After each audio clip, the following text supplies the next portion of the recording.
Real quick, Hayley, let's move on to, if you don't mind, Constitutional Amendment 2. Yeah.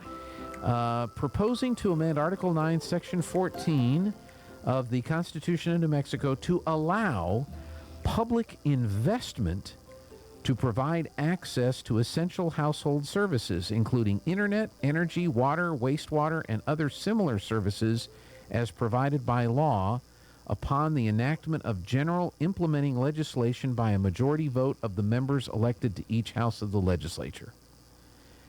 What on earth are we being asked to approve here? Okay. So this one's not quite as exciting, but definitely something to think about. Okay. So New Mexico has an anti-donation law, which I think gets maybe a little bit overused in terms of shutting things down. Well, you can't do that, anti-donation. And the idea of the anti-donation law was to prevent the state or elected officials in the state from enriching their friends in the private sector by throwing state money, taxpayer money, to these private individuals to enhance their own businesses, and it's a good idea. I think sometimes it gets a little overplayed, but what they're trying to do here is say the legislature will be allowed to spend money to provide funding to private sector entities who would invest and build out these infrastructure projects that we need, the water, the broadband. Broadband's been a big issue in New Mexico for several years, trying to figure out how to make broadband better and get everybody access, and it was never more, the problems were never more highlighted than during COVID, right? So we know it's an issue, and I think that's the big driver there. That's what I'm picking up. They're seeking permission to be able to use state funds to move to private companies to build out those projects. One side of that will say, good idea, we need to move these things forward, and we've been trying for years and nothing's really happening. The other side of that will say, you're opening the door for abuse. Mm-hmm. And I was kind of stuck in the middle of this one. I feel that there are ways to do that now without changing the Constitution. There are public-private partnerships. They're all different. I believe there are means to do these things in New Mexico and move them forward if you can find the path within the law without amending the Constitution. Let me ask you a specific situation, and you probably don't know the answer to this, and neither one of us do. But this is something that when I read this and I go, well, does it fix this problem? You used to have the county of Eddy provide prisoners to clean out the garbage cans and keep everything at the Eddy County Fair clean, without the county fair having to go out and hire private cleaning crews to do that. Right. The prisoners would show up 2-3 times a day. They'd have the warden with them. They'd go through, empty all the bags, clean up, pick up all the trash, and go back. I've been told that they can't do that anymore because of anti-donation. I don't even know if that's true. I don't know either. Does this fix that? No. I would say that will not fix that. Then I'm voting again. No. Yeah. Yeah. I'm not entirely sure all the backroom scene. I mean, I ask. Yes. And this is what I'm told. So yes. I don't, I think it's a completely different thing. I mean, it's along those same lines. It's sort of it's cracking the door open for, on the anti-donation laws that we have in New Mexico. I just think there are other ways. My personal opinion, this is not a chamber endorsed message, but I do believe there are other ways to do that. Our representative probably knows better than I do, but I do believe there are ways to do that without amending the Constitution. The big question I have in my mind every time when I'm looking at these types of things, especially these constitutional amendments, and I hope every voter will, is you're amending the Constitution. That's a pretty big deal. And I forgot to look up the background on that bill. Was this also a partisan bill, or was this a bipartisan? I don't know. I actually didn't. I didn't find that. Yeah. I would imagine so.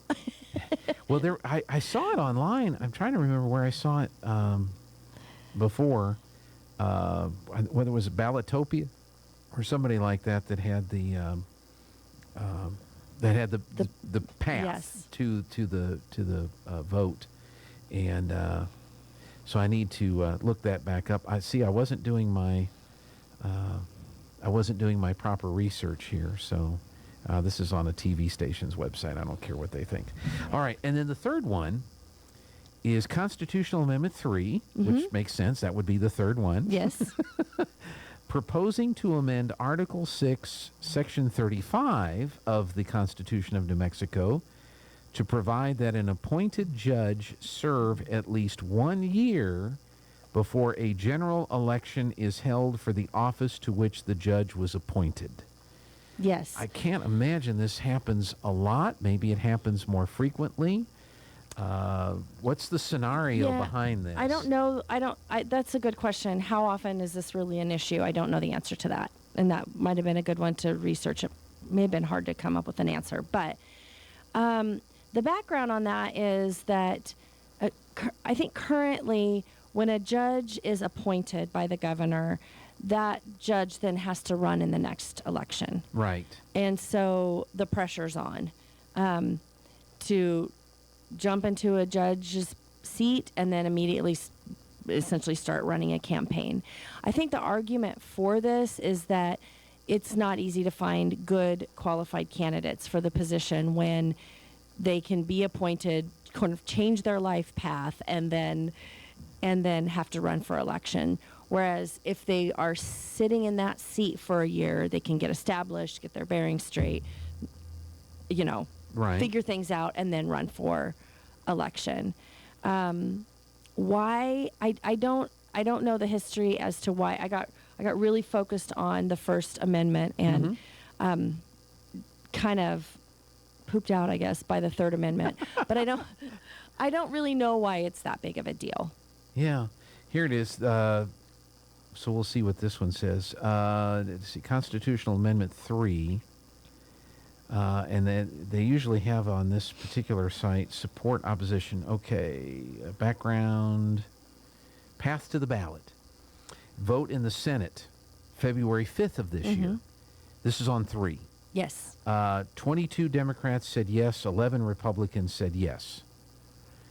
1 Democrat said no. On the third one. On the third one. 3 Democrats abstained, 4 Republicans, and 1 independent.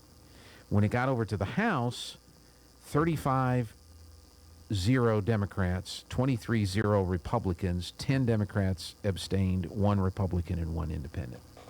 So that path seems to be bipartisan. It's a little blurry, or it's not a clear party.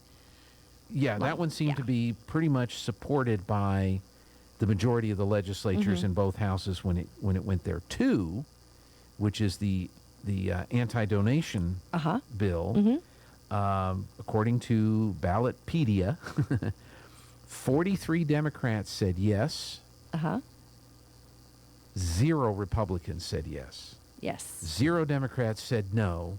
23 Republicans said no. This is in the House. And it was a very similar margin in the Senate. Yes. All but 1 Democrat voted yes, 1 abstained, and all the Republicans voted no except for 1 that abstained. And I don't know what it is with this independent, but they're not voting in anything here when it came to these amendments.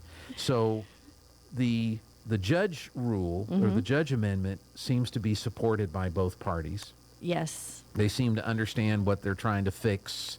Yes. With this one little correction here, or adjustment, if you will. But when it comes to 2, which is the anti-donation clause bill, and then 1, which is the permanent fund constitutional amendment, those are clearly opposed. They're about spending money. Correct. And have, the second one, the argument's going to be it's opening up another door for abuse. Right. The first one is spending down money that you have now that you may not have in the future. And so the long game is, are you are you shortchanging education in the future for some gain today that you don't really understand? Right. Because you don't understand exactly how they'll spend that money. The other thing I want to say about the amendment, the First Amendment. And the First Amendment, by the way, was bipartisan technically. 42 Democrats in the House and 2 Republicans in the House voted for it. 2 Democrats and 21 Republicans voted against it. Our independent didn't vote. And then when it got to the Senate, 26 Democrats said yes, 1 said no. All 15 Republicans in the Senate voted no on the First Amendment. So of that, what I think their plan is to spend 60% of the money, assuming they get this extra percentage of money, on early childhood education. The remaining 40% would go into public education. Interestingly, though, if we remember a couple of years ago, they actually created another, I guess, permanent fund for early childhood education. So they started that fund with $300 million, and I've seen some numbers that it's grown up to $1 billion. I don't really know what the number is right now, but it's grown significantly. For early childhood education. So that money is sitting there in addition to what we already put in from our general fund plus the permanent fund money, the 5%. And then another 1.25% is what they're asking for, with 60% of that being dedicated to early childhood education, on top of the permanent fund that they established a couple of years ago. Yeah. So what is it they want to do? Well, that's a question I guess we don't really know, and that's a question we need to ask. And I don't know that it's tied down well enough to understand. I mean, I feel like that can. What are the programs that are being established? I'm not sure that they know that yet. And how will that change over time also? So you have to decide. It's a lot of money to spend. Are you getting, will that change where we are in education? Where, Yeah. The place I went to that had the path to the deal, it's Ballotpedia.org. Ballotpedia is a really great resource. And I'm not sure if they are perceived as biased one way or the other, but it seems to be fairly inclusive with all the commentary and discussion about the bill. They have the background on the bills. Yes. The Ferguson Act, the Enabling Act, congressional authorization, other ballot measures related to the land grant permanent fund, and then it goes into the path to the funding and all of that. So that may be one resource that people can go to. Ballotpedia is generally a really great resource if you just want to know, that information, but if you just want to know who your candidates are, what party, a little bit of their history in public life, that kind of thing, you can get some pretty good information out of that website. Yeah. And it has everything for every state. So it is a really great source of information. Sure. Well, we're out of time, but do your research, folks. Do your research, and if you want to ask questions, we'll do research for you. If you don't have the time, we can find answers for you. I think it's really important to look at all of that, think about it, and just remember that what you're voting to do is change the Constitution. It won't be easy to change it back if you end up not liking the results. So think about that. If you didn't sense a problem, then why is there a need for change? It's a question you need to ask yourself when you're voting. Thank you very much, Hayley. Appreciate it. Go vote. Effort to block some mail-in ballots.